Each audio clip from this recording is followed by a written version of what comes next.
Semangat pagi Bapak Ibu dan saudara-saudara. Bersyukur pagi ini kita berjumpa lagi dalam Sapaan Pagi Bahtera Kasih. Dan seperti biasa kita akan merenungkan firman Tuhan. Luar biasa. Sama-sama kita akan membaca dan mendengarkan apa yang firman Tuhan memberitakan buat kita pada pagi hari ini. Untuk itu Bapak Ibu dan saudara-saudara, mari kita berdoa memohon pimpinan Roh Kudus. Bapa di dalam sorga, Bapa yang kami sembah, di dalam Kristus Yesus Tuhan dan Juru Selamat.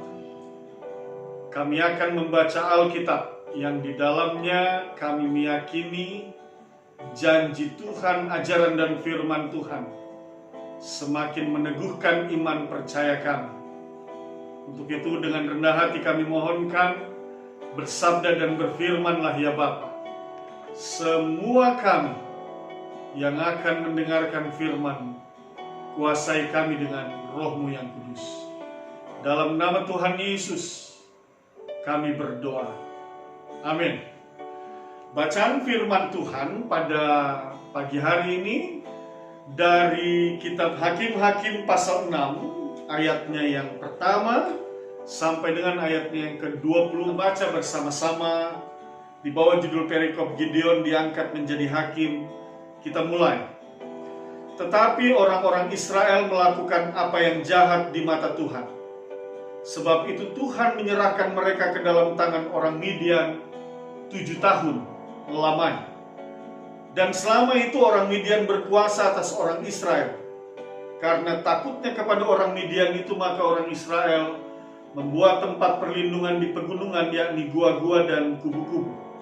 Setiap kali orang Israel selesai menabur, datanglah orang Midian, orang Amalek dan orang-orang dari sebelah timur, lalu maju mendatangi mereka.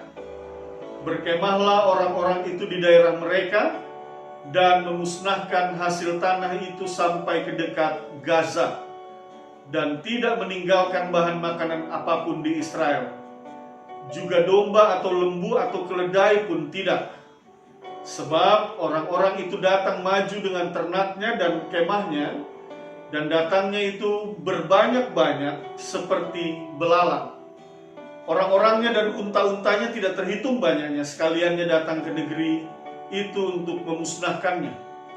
Sehingga orang Israel menjadi sangat melarat oleh perbuatan orang Midian itu. Lalu berserulah orang Israel kepada Tuhan. Ketika orang Israel berseru kepada Tuhan karena orang Midian itu, maka Tuhan mengutus seorang nabi kepada orang Israel yang berkata kepada mereka, beginilah firman Tuhan Allah Israel, akulah yang menuntun kamu keluar dari Mesir dan yang membawa kamu keluar dari rumah perbudakan. Aku melepaskan kamu dari tangan orang Mesir dan dari tangan semua orang yang menindas kamu. Bahkan aku menghalau mereka dari depanmu dan negeri mereka kuberikan kepadamu. Dan aku telah berfirman kepadamu, akulah Tuhan Allahmu, maka janganlah kamu menyembah Allah orang Amori yang negerinya kamu diami ini. Tetapi kamu tidak mendengarkan firmanku itu. Kemudian datanglah malaikat Tuhan dan duduk di bawah pohon terbantin di Ofra, kepunyaan Yoas orang Abiezer. Itu sedang Gideon anaknya mengirik gandum dalam tempat pemerasan anggur agar tersembunyi bagi orang Midian. Malaikat Tuhan menampakkan diri kepadanya dan berfirman kepadanya demikian, Tuhan menyertai engkau, ya pahlawan yang gagah berani. Jawab Gideon kepadanya, ah Tuanku, jika Tuhan menyertai kami, mengapa semuanya ini menimpa kami? Di manakah segala perbuatan-perbuatannya yang ajaib yang diceritakan oleh nenek moyang kami kepada kami? Ketika mereka berkata, bukankah Tuhan telah menuntun kita keluar dari Mesir? Tetapi sekarang Tuhan membuang kami dengan menyerahkan kami ke dalam cengkraman orang Midian. Lalu berpalinglah Tuhan kepadanya dan berfirman, pergilah dengan kekuatanmu ini dan selamatkanlah orang Israel dari cengkraman orang Midian, bukankah aku mengutus engkau? Tetapi jawabnya kepadanya, ah Tuhanku, dengan apakah akan kuselamatkan orang Israel? Ketahuilah kaumku adalah yang paling kecil di antara suku Manasye, dan aku pun seorang yang paling muda di antara kaum keluargaku. Berfirmanlah Tuhan kepadanya, tetapi akulah yang menyertai engkau. Sebab itu engkau akan memukul kalah orang Midian itu sampai habis. Maka jawabnya kepadanya, jika sekiranya aku mendapat kasih karunia di matamu, maka berikanlah kepadaku tanda bahwa engkau sendirilah yang berfirman kepadaku. Janganlah kiranya pergi dari sini sampai aku datang kepadamu dan membawa persembahanku dan meletakkannya di hadapanmu. Firman-Nya, aku akan tinggal sampai engkau kembali. Masuklah Gideon ke dalam lalu mengolah seekor anak kambing dan roti yang tidak beragi dari seefah tepung. Ditaruhnya daging itu ke dalam bakul dan kuahnya ke dalam periuk. Di bawahnya itu kepadanya ke bawah pohon terbangkin, lalu disuguhkannya. Berfirmanlah malaikat Allah kepadanya, ambillah daging dan roti yang tidak beragi itu, letakkanlah ke atas batu itu dan curahkanlah kuahnya. Maka diperbuatnya demikian. Dan malaikat Tuhan mengulurkan tongkat yang ada di tangannya, dengan ujungnya disinggungnya daging dan roti itu. Maka timbullah api dari batu itu dan memakan habis daging dan roti itu. Kemudian hilanglah malaikat Tuhan dari pandangannya. Maka taulah Gideon bahwa itulah malaikat Tuhan, lalu katanya, celakalah aku, Tuhanku Allah, sebab memang telah kulihat malaikat Tuhan dengan berhadapan muka. Tetapi berfirmanlah Tuhan kepadanya, selamatlah engkau, jangan takut, engkau tidak akan mati. Lalu Gideon mendirikan mezbah di sana bagi Tuhan dan menamainya Tuhan itu keselamatan. Mezbah itu masih ada sampai sekarang di Ofra, kota orang Abiezer. Demikian pembacaan Alkitab. Ibu dan saudara-saudara, apa yang sudah dibuat atau diperbuat oleh orang Israel sehingga tercatatkan bahwa orang Israel melakukan apa yang jahat di mata Tuhan? Nah, ini dia. Latar belakangnya ini penting untuk kita ketahui bersama. Yang paling mengemuka adalah perbuatan Israel yang jahat di mata Tuhan itu adalah ritual keagamaan yang mereka lakukan dan mereka praktekkan itu bukan ditujukan kepada Allah yang telah mengeluarkan nenek moyang mereka dari tanah Mesir menuju tanah Kanaan. Bukan menyembah Allah Israel, bukan. Tetapi ritual praktek keagamaan mereka yang mereka lakukan adalah apa yang juga berlaku di tengah-tengah kehidupan orang-orang Kanaan. Nah, ini dia persoalan. Jadi mereka tidak menyembah Allah Israel, tetapi mereka menyembah dewa-dewa orang Kanaan. Dan dewa-dewi orang Kanaan itu selalu pada umumnya berwujud dalam bentuk patung-patung berhala. Mereka beribadah dan menyembah patung-patung berhala itu. Mereka berbalik dan meninggalkan Allah Israel. Itu perbuatan jahat yang dilakukan oleh bangsa Israel. Yang kedua, Bapak Ibu dan saudara-saudara, bukan saja menyembah, tetapi dalam praktek ritual keagamaan orang-orang Kanaan itu, mereka juga menghalalkan satu praktek yang dikenal dengan sakral prostitution, pelacuran sakral atau pelacuran bakti, di mana dalam penyembahan, dalam praktek sakral prostitution itu dikenal adanya Kadeshi dan Kades. Kadeshi itu adalah di mana seorang perempuan dipersiapkan untuk melayani para kaum laki-laki yang datang dalam peribadahan keagamaan orang Kanaan itu, dan mereka melayani secara biologis. Demikian juga Kades itu disiapkan laki-laki untuk melayani para perempuan yang datang untuk melakukan ritual peribadahan keagamaan orang Kanaan. Ini praktek yang sangat menjijikkan dan najis di hadapan Allah. Sangat kotor. Dan ini yang dikatakan oleh firman Tuhan, mereka berbuat apa yang jahat di mata Tuhan.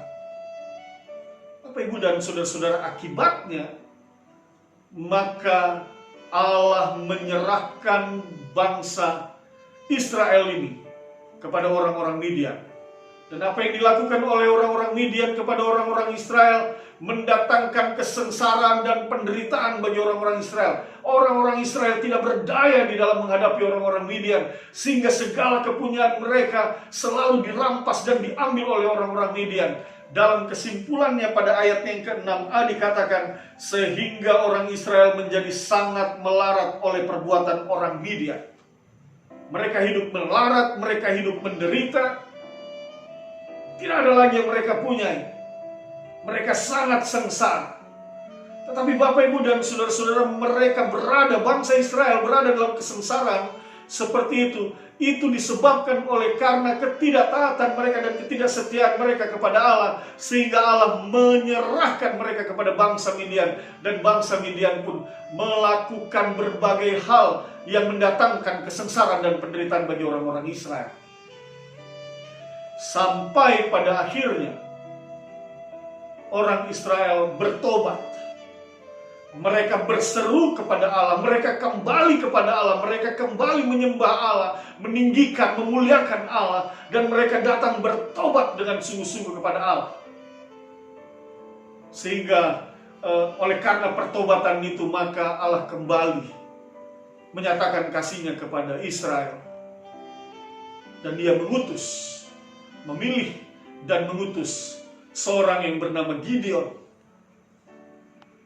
untuk melepaskan Israel dari cengkeraman penderitaan yang didatangkan oleh bangsa Midian. Bapak, Ibu, dan saudara-saudara, dari bagian bacaan ini maka kita belajar. Yang pertama, kita belajar tentang kesetiaan dan ketaatan di dalam kita beribadah dan melakukan apa yang Allah perintahkan di dalam hidup ini. Alkitab Perjanjian Lama dan Alkitab Perjanjian Baru syarat dengan ajaran-ajaran yang baik, ajaran-ajaran yang positif, ajaran-ajaran yang benar, yang dapat membawa umat manusia atau setiap orang yang mengimani dan yang percayakan ajaran itu untuk hidup berkenan di hadapan Allah dan hidup dalam kesejahteraan, kedamaian, sukacita, dan kebahagiaan yang Allah persiapkan dan anugerahkan kepada mereka yang setia dan senantiasa datang beribadah kepada Allah. Tetapi juga lewat bacaan ini maka diingatkan kepada kita ketidaksetiaan kita, ketidaktaatan kita kepada Allah itu dapat membuahkan malapetaka dan penderitaan di dalam hidup kita. Oleh sebab itu bagian yang pertama ini menjelaskan kepada kita, setialah engkau dan taatlah engkau untuk senantiasa beribadah kepada Allah dan senantiasa melakukan apa yang Ia ajarkan dan Ia perintahkan melalui kitab Perjanjian Lama dan kitab Perjanjian Baru. Itu yang pertama. Karena Bapak, Ibu, ini penting untuk kita renungkan bersama.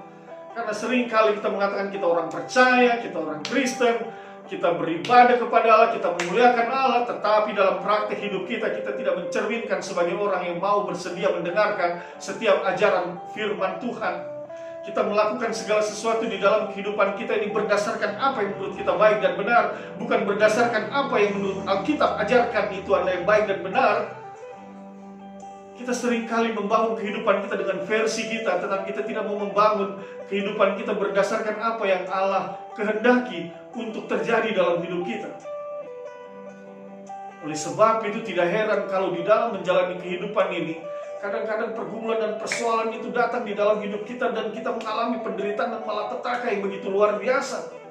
Tetapi lewat firman Tuhan ini mau diingatkan kepada kita, Israel pernah melakukan hal itu.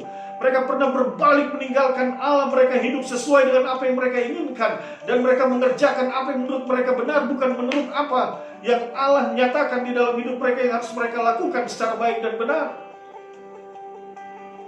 Dan Israel menderita oleh karena ketidaktaatan dan ketidaksetiaan mereka. Tetapi ketika mereka datang bertobat kepada Allah, Allah kembali mengasihi mereka. Oleh sebab itu Bapak, Ibu, dan saudara-saudara, lewat firman Tuhan ini mau diajarkan, kalau hari ini engkau merasakan dan engkau mengakui dengan sejujur-jujurnya bahwa engkau jarang beribadah kepada Allah, bahwa engkau jarang memuji dan memuliakannya, bahwa engkau sudah lama sekali engkau tidak berdoa kepadanya, engkau sudah lama sekali engkau tidak melakukan apa yang Dia perintahkan di dalam hidupmu, maka firman Tuhan hari ini mau mengajarkan kepada engkau dan mengingatkanmu untuk kembali beribadah kepadanya. Ketika engkau datang beribadah kepadanya, engkau tidak akan merasa rugi, engkau tidak akan merasa menderita. Tetapi justru ketika kita datang kepada Allah, yang didatangkannya kepada kita adalah kehidupan yang penuh dengan sukacita dan damai sejahtera. Kalaupun ada pergumulan dalam hidupmu, Ia pasti akan berikan jalan keluar. Kalaupun ada beban-beban dalam perjalanan hidupmu, Ia pasti ringankan. Itu Allah yang kita sembah, Allah Israel yang mengeluarkan bangsa Israel keluar dari tanah Mesir, membebaskan mereka dari segala penderitaan dan pergumulan selama mereka ada di Mesir, dan memberikan satu masa depan yang penuh dengan pengharapan. Itu Allah yang kita imani di dalam Kristus Yesus, yang telah mengutus putranya yang tunggal, Tuhan kita Yesus Kristus, yang mendatangkan kebaikan-kebaikan di dalam kehidupan kita, menebus kita, membebaskan dan melepaskan kita dari segala dosa-dosa di dalam dunia ini, sehingga keselamatan itu menjadi bagian dalam hidup kita, dan pengharapan kita akan keselamatan yang kekal bersama Kristus Yesus, Tuhan dan Juru Selamat kita.